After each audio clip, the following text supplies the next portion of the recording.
पहले ऐसा हुआ करता था कि सबकी गायें जैसे चराए तो सब लोग अन्न आदि जो है उसके घर भिजवा देते थे और गायें छोड़ देते थे। वो ग्वाला ही कहा जाता था। सैकड़ों लोगों की गाय चराता था और उसके घर में अन्न आदि जो आवश्यक सामग्री है भिजवा दी जाती थी। ना तो एक अक्षर वो पढ़ा लिखा था और ना कभी उसने भगवान का नाम या कोई चर्चा सुनी थी। उसके कोई परमार्थ से संबंध ही नहीं था। बस गाय चराते थे, जंगल में रहते थे, पत्नी भोजन पहुंचा देती थी और परिवार चलाने के लिए गांव के लोग दे देते थे अन्न, क्योंकि सबकी गाय चराते थे। ना तो उसको किसी धर्म का ज्ञान था, ना किसी साधना का ज्ञान था। एक दिन देखा जंगल से एक मंडली जा रही संतों के। ओ श्री राम जय राम जय जय राम, श्री राम जय राम, ऐसे कीर्तन। संत जन पहले मंडली बना के चलते थे तो नाम कीर्तन पद कीर्तन ऐसे। उसको बड़ा आनंद आया। उसको लगा कि इतने झूम झूम कर संत जन गा रहे हैं, किसी से बात नहीं की, पकड़ लिया। अब पूरा तो नहीं, बस उतना राम राम राम राम ऐसे करने लगा। देखो कई बार कहा है यदि आप बिना गुरु मंत्र के भी नाम जप करेंगे तो नाम जप आपको गुरु तक पहुंचा देगा, क्योंकि गुरु प्रदत्त नाम भगवत साक्षात्कार कराता है। 50 वर्ष की अवस्था लगभग हो गई थी। कभी कोई तीर्थ याटन, धर्म कार्य, शास्त्र स्वाध्याय, सत्संग कुछ नहीं। देखो कृपा, विश्वास। अब वो अलौकिक ढंग से नाम में मिठास लगने लगी उसको, तो जोर जोर से कभी कभी नाच पड़ता, चरवाहा है ना, गाता। तो और जो लोग थे उसका उपहास करते, अरे नरक में भी ठौर नहीं मिलेगी, जिंदगी में कुछ पुण्य नहीं किया। ये ऐसे लोग बहुत उपहास करने वाले, ऐसे करने से क्या मिलेगा, नाम से कुछ हो जाएगा। उसने कहा हमने तो कभी सोचा ही नहीं कि कुछ होगा, हम तो ऐसे ही गा रहे हैं। पर ये लोग उपहास कर रहे हैं, क्या गलत है क्या ऐसा गाना? जब तक दृढ़ ज्ञान नहीं होता तब तक माया फिसला सकती है। उसने कहा कि हम किसी लाभ के लिए, बैकुंठ जाने के लिए या कोई लाभ के लिए नहीं जपते, हमें तो अच्छा लगा, वो गा रहे थे संत जन तो हम गाने लगे। क्या सही में आप लोग समझते हैं कि ये गलत है? उनका तुम मूर्ख हो, तुम्हारी क्या समझ में आए? और उपहास करते उसका। उसके मन में एक बात आई, कोई ये प्रमाण दे दे मुझे कि ये जो मैं संतों के मुख से सुना नाम, ये परम सत्य है, ये परम सुखकारी है, और इससे क्या बैकुंठ मिल जाएगा? कोई तो मिले मुझे। और जब किसी के हृदय में ऐसी आकांक्षा होती है तो वही मिल जाते हैं जो सबके हृदय की जानते हैं। एक दिन उसने देखा जब लोग दिल्ली की हंसी मजाक कर रहे थे, उसी समय एक लंगोटी पहने हुए, हाथ में कमंडल और दंड धारण किए हुए कोई वीतराग परमहंस दौड़ा, चरणों में गिर गया। महाराज महाराज, बस एक बात आप बता दीजिए, जो हम राम राम कह रहे हैं, ये लोग उपहास करते हैं, क्या इससे हमारा कल्याण हो जाएगा, बैकुंठ मिल जाएगा? तो उन्होंने कहा बेटा ये बहुत मंगल में भगवान का नाम है, पर हमें लगता है कि तुम्हें गुरुदेव की आवश्यकता है। यदि तुम गुरु कृपा पात्र बन जाओ तो इन उपहास करने वालों की बातें तुम्हारे मन में नहीं लगेंगी और निश्चित तुम्हें भगवत साक्षात्कार हो जाएगा। तो पैर पकड़ लिया और कहा महाराज आप ही गुरु बन जाओ ना हमारे, आप ही हमें मंत्र दे दो। तो उन्होंने कहा हम तो तीर्थ यात्रा में हैं, ऐसा हम नहीं कर सकते, पर यदि तुम भगवान से प्रार्थना करोगे तो तुम्हारे कल्याण के लिए सदगुरु प्राप्त हो जाएगा। इसलिए जैसे कोई पूछते हैं किसको सदगुरु बनाऊं, तुम कहते किसी को नहीं, पहले भगवान को मानो, श्री हरि को, जगत गुरु श्री कृष्ण को, फिर उनसे प्रार्थना करो कि यदि आप आवश्यक समझते हो कि सदगुरु के रूप में आप आकर के हमारा कल्याण करेंगे तो मुझे पहुंचा दो, या आप स्वयं आ जाओ। मैं नहीं खोज कर पाऊंगा, मेरी वो दृष्टि नहीं है कि मैं किसी महापुरुष को पहचान सकूं। मैं तुमसे सत्य कहता हूं, सदगुरु की जो शरण में हो गया तो उसके जीवन नौका की डांट सदगुरु अपने हाथ में ले लेते हैं। फिर उसको कोई भय, कोई उपहास, कोई लज्जा नहीं सताती। वो सुख पूर्वक इस दुखद अपार संसार समुद्र से पार हो जाता है। पर बेटा तेरे ऊपर भगवान की बड़ी कृपा है, क्योंकि तू संतों को मानता है। तू मेरी बात पर विश्वास कर ले, अंदर से तू एकांत में रो, तुझे सदगुरु मिल जाएंगे। अब ऐसा कहकर वो अपने राह में चले तीर्थ यात्रा के लिए। अब वो खोजता, एकांत में बैठकर देखता, कभी कभी वो पेड़ पे चढ़ जाता कि कोई संत तो नहीं आ रहे हैं। अब उसके लिए वहां भोजन पहुंच जाता, पाता, गाय देखता और बस खोज करता कि सदगुरु आ जाए, सदगुरु आ जाए। बहुत समय व्यतीत हुआ पर उसका विश्वास नहीं टूटा कि संत ने कहा था कि तुम भावना करो कि सदगुरु आ जाएंगे। भगवान सदगुरु बन करके आ गए, वही है सदगुरु। देखा सामने से बड़े तेजस्वी महात्मा बड़े तीव्र गति से आ रहे हैं।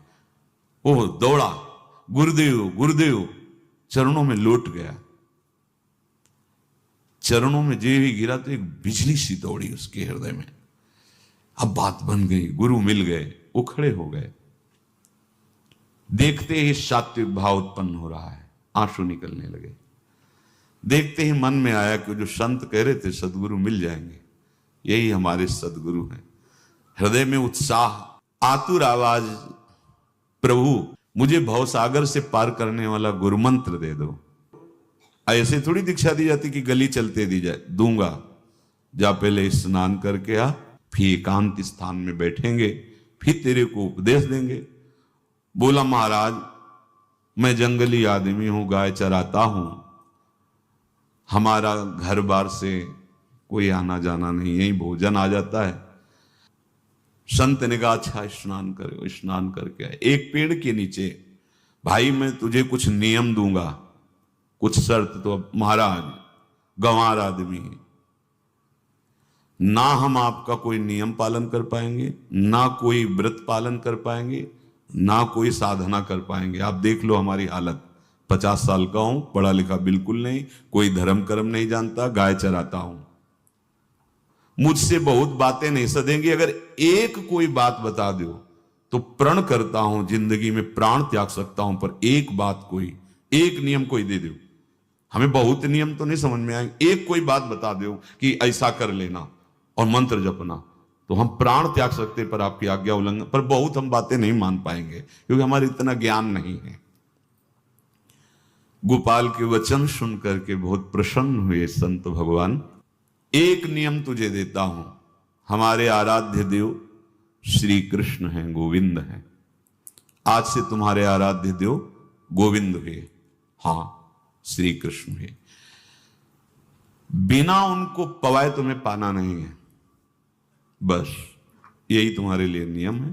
तुम्हारे पास जो आवे, सूखी रोटी, दूध, छाछ, जो भी, बिना उनको पवाए पाना नहीं है। सीधा सरल आदमी। गुरुदेव प्राण चाहे चले जाएं, बिना उनको पवाए आज के बाद कभी जिह्वा पे कुछ नहीं जाएगा, ऐसा गुरुजन आदेश करते हैं वैष्णव मार्ग के पथिकों को कि जल भी बिना अर्पित किए मत पियो। अगर आप बिना अर्पित किए पीते हैं तो आपकी बुद्धि में इष्ट देव के प्रति ममत्व तो नहीं आ पाएगा, नहीं आ पाएगा। अब तो गोपाल नाच पड़ा कि गुरु मिल गए, गुरु मंत्र मिल गए और इष्ट का पहचान मिल गई। उसी समय घर से भोजन आया, वही कभी चटनी रोटी, ऐसे आओ गोविंद भोग पाओ। अब गोपाल विचार में लगा कि आ तो रहे हैं ही नहीं, और गुरुजी ने कहा बिना पवाए पाना नहीं।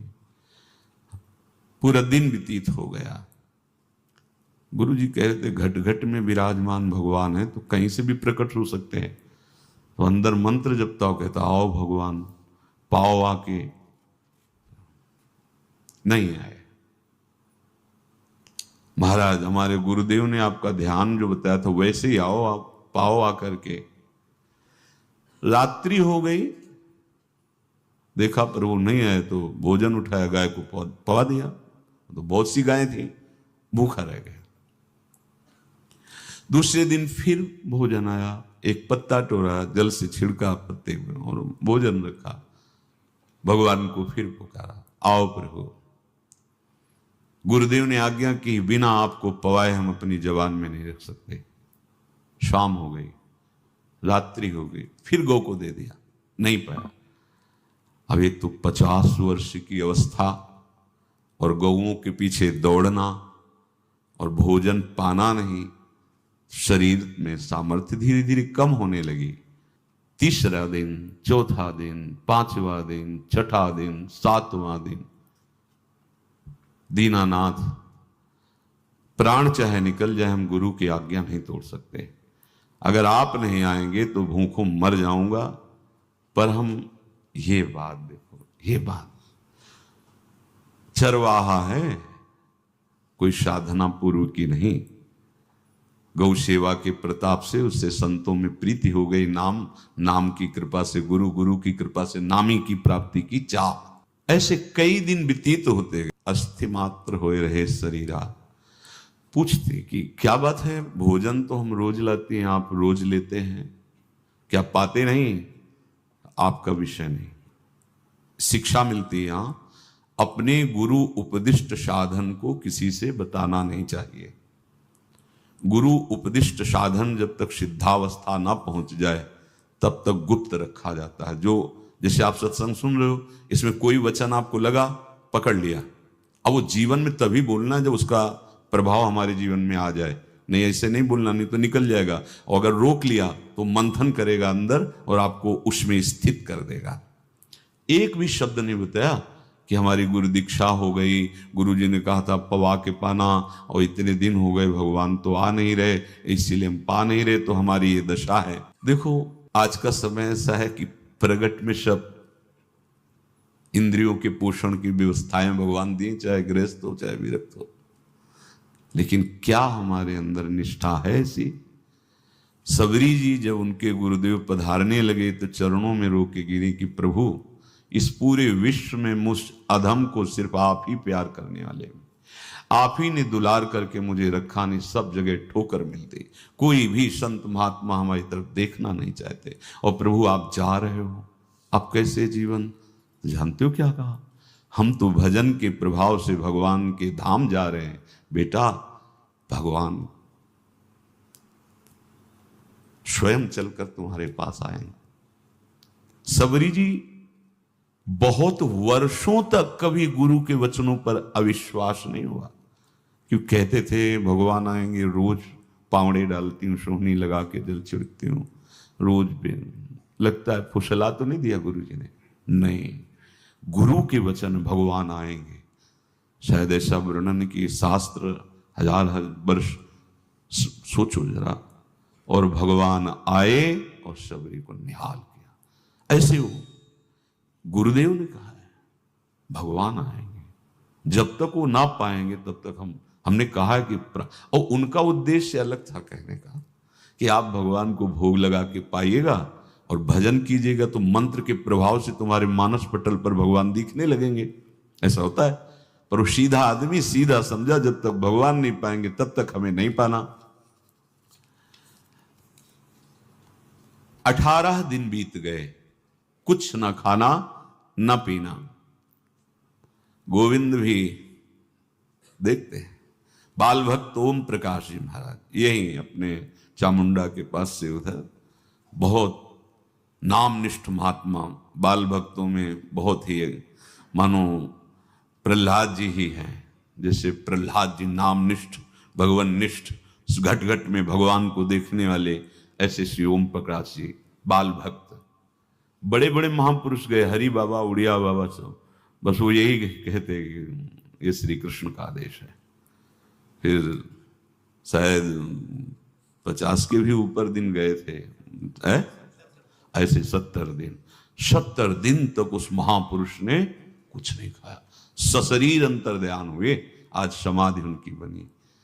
हे जब महत्व भगवान का जग जाता है तो शरीर का महत्व नहीं। अच्छा, प्राणनाथ जब प्राणों का पोषण कर रहे हैं तो अन्न में भी तो प्राणनाथ की हिस्स दी हुई शक्ति है, तो बिना अन्न के भी उनका पोषण हो रहा है। पर ये भागवती का आदेश से, मनमानी करने से नहीं। मनमानी करने में फिर मार्ग रुक जाएगा। भगवान आदेश करते हैं अपनी वाणी से, युक्ताहार विहार से, उचित आहार विहार, वो तो भगवद आदेश होता है। 18 दिन बीत गए। 19वें दिन जब भोजन आया तो पेट की आंतें सब सिकुड़ गई थी। वैसे ही 50 वर्ष के थे, आंखें धस गई थी, उठने की ताकत नहीं। पत्नी ने फिर कहा कि आप कुछ तो बताइए कि क्या आपको कोई रोग हो रहा है, आप भोजन नहीं पा रहे, मैं रुक जाऊं यहीं आपकी सेवा के लिए, या आप घर चलिए। कोई उत्तर नहीं, आप जाइए, हम ठीक हैं। ऐसा फिर धीरे से पत्ता लाए, छिड़का, भगवान आओ, पाओ आकर के, पाओ आकर के। शाम हो गई, फिर गाय को दे दिया। विचार कर लिया कि अब मरना ही है, मुझ जैसे अधम के पास भगवान तो आएंगे नहीं, वो तो भगवान है, पर मैं अपने गुरु के वचन नहीं तोड़ सकता, मर चाहे जाऊं। 27 दिन व्यतीत हो गए, एक कवल भी अन्न नहीं पाया। न चलने की शक्ति थी, न पत्ता लाने की शक्ति थी, न जल छिड़कने की शक्ति थी। जिस पात्र में भोजन लाई थी, लेटे ही लेटे खोला और कहा, प्रभु मुझे पता है आप इस शरीर से नहीं मिलोगे, पर आप जान लो मैं अपने गुरु की आज्ञा का उल्लंघन नहीं करूंगा। ये मतलब जितने महान हुए हैं सब निष्ठाओं में निष्ठावान हुए हैं। अपने लोग फिसड्डी हैं, जरा सा कोई दुख, जरा सा कोई सुख, फिसल जाते हैं। प्राण अनंत जन्मों की बिगड़ी 27 दिन क्या होते हैं, क्या होते 27 दिन? अनंत जन्मों का जमा कूड़ा करकट भगवान साफ कर रहे हैं। ये जो तन्मयता, गुरु निष्ठा, जो प्राण भूख से व्याकुल, सब भस्म हो रहे हैं पाप अनंत जन्मों के। अनंत जन्मों, जैसे हम सोचे कि भगवान इतने निर्दयी कैसे हैं? नहीं निर्दयी, आत्मा को कुछ फर्क नहीं पड़ता। और शरीर ने जो किए हैं जन्म जन्मांतरों के, वो निष्ठा के कारण दुख नहीं पहुंचेगा। निष्ठावान को दुख नहीं पहुंचता, वो आपको दिखाई देगा दूर से, उसको दुख नहीं पहुंचता, क्योंकि निष्ठा का कवच है, वो कभी कोई भेद नहीं सकता। किसी भी माया के यंत्र में ताकत नहीं कि निष्ठा को भेद सके, उसी को निष्ठा कहते हैं, नहीं भेद पाई। 27वां दिन है। पति की दशा देख करके कहा, स्वामी अब तो आप कहोगे भी तो मैं नहीं जाऊंगी, हम आपकी दशा, इशारे से कहा आज भर चली जा, क्योंकि उसको लग रहा था आज प्राण निकल जाएंगे। आज भर चली जा, फिर कल से जैसी तेरी आज चली जा। इशारे से, बोलने की भी सामर्थ्य नहीं थी। गोपाल के आंसुओं की धारा चल रही, पड़े पड़े धीरे से खोला जो भोग है, और अंतस्थल, आज बोल भी नहीं पा रहे, अंतस्थल से कह रहे, प्रभु अब चाहे आके पालो या लिवा जाके पवा देना, देख लो आप, आखिरी है, आके पालो या लिवा जाना और अपने यहां पवाना, क्योंकि हमारे यहां तो पाए नहीं आप। बड़े प्रेम से अंदर से आवाज आई, गोपाल। आंख खुली, क्योंकि बोलने की हिम्मत ने, ये अंदर से प्रार्थना की थी, गोपाल वो अमृतमय। गुरुदेव ने कहा था कि उनकी वाणी से अमृत बरसता है। एकदम आंख खुला, देखा वही पीतांबर, वैसे ही मोर मुकुट, वही मुरली, वही करधनी, वैसे ही नूपुर, वैसे ललित त्रिभंगी। गुरुदेव ने जैसा वर्णन किया था वैसा ही सुंदर रूप गोपाल के सामने। प्रभु मुखमंडल की मनोहरता देखकर निहाल हो गए, ए निहाल कर देंगे। थोड़ी पीड़ा सहना सीखो, सहत सहत बाढ़े भगति, ग्रहतन गुरु हितगार, ग्रहतन गुरु हितगार हार अपनी करिमा। सेवक जी कह रहे हैं, देखो, ग्रहतन गुरु हितगार हार अपनी कर, तन मन प्राण गुरु वचनों पर न्यौछावर, जो भी सहना पड़े सहूंगा। मिल गए प्रभु, प्रभु दूर नहीं है। प्रिया प्रीतम बहुत कृपालु हैं। मानो करोड़ करोड़ काम की सौंदर्यता को हे करते हुए प्रभु के लावण्य का प्रकाश हो रहा है। मनहारिणी मुरली, जैसे कहा था अधरों में वैसे अधरों में विराजमान। अच्छा, खास बात ये, ना कोई गाय देख पा रहे, नहीं कोई और चरवाहा देख पा रहा है। ये भगवान, जैसे इस सभा में किसी से बात करें भगवान, किसी से मिले तो पास बैठा व्यक्ति भी नहीं देख पाएगा, ना जान पाएगा, क्योंकि प्राकृतिक इंद्रियां, प्राकृतिक शरीर, और वो चिदानंद में, वो तो जिसको दर्शन देंगे तो पहले दृष्टि प्रदान करते हैं। भगवान जिससे मिलते हैं पहले दृष्टि प्रदान करते हैं, तो गुरु रूप से दृष्टि प्रदान। ये जो अंतर में पुकारा ना, वो अंतर दृष्टि खुल गई, सामने देखा। इतना सुंदर विश्व मोहिनी भगवान श्री हरि का ललित त्रिभंगी रूप कि गोपाल की आंखें नहीं टिकी। इतना सुंदर रूप, आंखें भगवान के तेज के आगे बंद हो गई। जो भी बंद हुई तो देखा मानस पटल पर वैसे ही ललित त्रिभंगी। फिर खोला, देखा सामने भगवान मुस्कुराए, सामर्थ्य प्रदान की।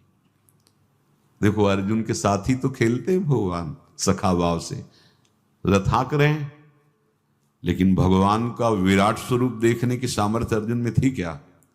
दिव्य दृष्टि प्रदान की। फिर भी कांप रहे थे अर्जुन जी भगवान की दिव्य दृष्टि संपन्न नेत्रों से उस विराट महिमा को देखकर कांप रहे थे अर्जुन। ये तो माधुर्य रूप प्रभु का है। उसने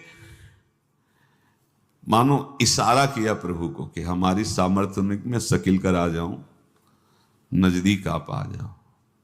आ गए, अपना माथा प्रभु के चरणों में रखा, आंसुओं से भगवान के चरणों का प्रक्षालन कर रहा है। देखो गांव का गाय चराने वाला ग्वारा, जिसको कोई धर्म कर्म का ज्ञान नहीं, कोई भक्ति का ज्ञान नहीं, कोई शास्त्र का ज्ञान नहीं, भगवान ने फिर उसको उठाया और अपने हृदय, ज्यों हृदय से लगाया, हष्ट पुष्ट स्वस्थ सब, अंतर बाहर पूर्ण, कोई पीड़ा नहीं, कोई दुख नहीं, बिल्कुल तेजस्वी स्वरूप। भगवान की स्पर्श की महान सामर्थ्य है। बाली ने बहुत मारा ना सुग्रीव को, तो कर प्रसाद सुग्रीव शरीरा, जे इस पर सारी पीड़ा गई। भगवान अमृत सावी है, भगवान दिव्य चिदानंद भाव देने वाले हैं। अब तो सुरमुनि वांछित प्रभु की छाती से लपटा हुआ है। ये ऐसा ना सोचो कि कहानियां हैं, ऐसा नहीं। ये सत्य विषय आप भी प्राप्त कर सकते हैं, इसी के लिए रोज सत्संग होता है। जो भगवान से लिपट कर छाती में अश्रु की बूंदे, तो भगवान ये था माम प्रपद्यन्ते, भगवान की अश्रु बूंदों से गोपाल का अभिषेक हो रहा है। मानो सुदामा मिलन हो रहा है जैसे। भगवान को दैन्य बहुत प्रिय है। तभी भाई जी महाराज कहते हैं पद में कि बुद्धिहीन बना दो हे भगवान, हमें बुद्धिहीन बना दो। ये जो बहुत बुद्धि चलती है ना, इसके लिए दौड़ भाग है। नहीं, सीधे प्रभु हमारे हैं, हम प्रभु के हैं। नाम जप आश्रय भगवत प्राप्ति निश्चित निश्चित। भगवान बोले, प्यारे गोपाल अब तो रो मत, देख मैं तेरे प्रेम में पगी हुई ये जो सूखी रोटियां हैं अभी पाता हूं। और भगवान बैठ गए और उसके घर की जो रोटी थी उसे, देखो मुझे त्रिभुवन का कोई भी भोग प्रसन्न नहीं कर सकता गोपाल, मुझे त्रिभुवन का कोई भोग प्रसन्न नहीं कर सकता। इस बात को समझो। जिनको ये भ्रम हो कि हम अधर्म से कमा के 56 भोग लगा के प्रभु को प्रसन्न कर लेंगे, तो ये बात सुनो। कह रहे मुझे त्रिभुवन का कोई भोग प्रसन्न नहीं कर सकता, मैं ऐसे ही अन्न की चाह रखता हूं। भगवान के वचन, जैसे दुर्योधन का महल का सब वैभव त्याग के, स्वागत ठुकरा के और विदुरानी जी के हाथ का छिलका पाया, मैं ऐसे ही अन्न की चाह रखता हूं। भगवान कहते हैं बलिहारी है। कभी प्यार से एकांत में रो के इनको पवाना सीखो। भले आप इतनी कटोरी में सब्जी, 2 रोटी, और अगर दैन्य भाव से कि नाथ कहाँ आप और कहाँ, कैसे आपको पवाएगा, जो छवि है ना, ऐसे पंखा करते जाओ, ऐसे बीच बीच में जल पिला, देखो ना, ये था माम प्रपद्यन्ते तास्तते भजम। आप जैसा मानोगे वैसा ही वो व्यवहार करेंगे, पक्का समझ लो। गोपाल जो सच्चे हृदय से मुझे पुकारता है, मैं अवश्य उसको मिलता हूं।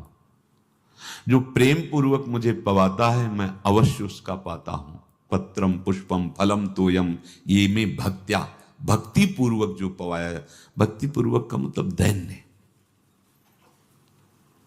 अभक्त में अहंकार होता है, देखो ये किया मैंने, वो भगवान स्वीकार नहीं करते। वो आपका शुभ कर्म बन सकता है, अब वो भी धर्म से कमाई की है तो, पर भगवान की प्रसन्नता का हेतु होगा दैन्य। जहां भी देखो, हमारे स्वामी को जहां भी देखो दैन्य में बिके हुए पाए गए, दैन्य में।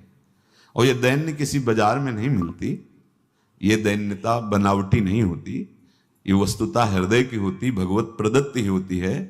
पर जो संत सदगुरुदेव की आज्ञा का अक्षरशः पालन करे तो इस दैन्य का निश्चित प्रादुर्भाव हो जाएगा, अहंकार गलित हो जाएगा। वत्स, मैं किसी भी वस्तु का कभी भूखा नहीं हूं। मानो गोपाल के बहाने से हमको समझा रहे हैं क्या चाहिए भगवान को, क्या चाहिए। कुछ भी कर लो, माना कि तुम तात्कालिक वर्तमान दुख को मिटा सकते हो, तात्कालिक, लेकिन संपूर्ण दुखों को मिटाने के लिए हरिनाम गरज रहा है, राधा नाम गरज रहा है। आपसे प्रार्थना है, समझो इस बात को। कलयुग केवल नाम आधारा। देखो, सुन के राम राम शुरू किया, मिल गए सिद्ध सदगुरुदेव, दे दिया मंत्र, बता दी निष्ठा, और मिल गए भगवान। और भगवान कह रहे हैं अब तेरे जीवन में कभी दुख का लेस नहीं रहेगा, तू अब घर जा, अब किसी की गाय चराने की जरूरत नहीं है। कुल परंपरागत तेरे लक्ष्मी बढ़ती रहेगी, तुझे कुछ करने की जरूरत नहीं। देखो, बड़े बड़े सोने के पहाड़ किसी सुनार ने बनाए क्या? प्रभु ने तो बनाया। भगवान हंसते हंसते समझ ही नहीं पाए और अंतर्धान हो गए।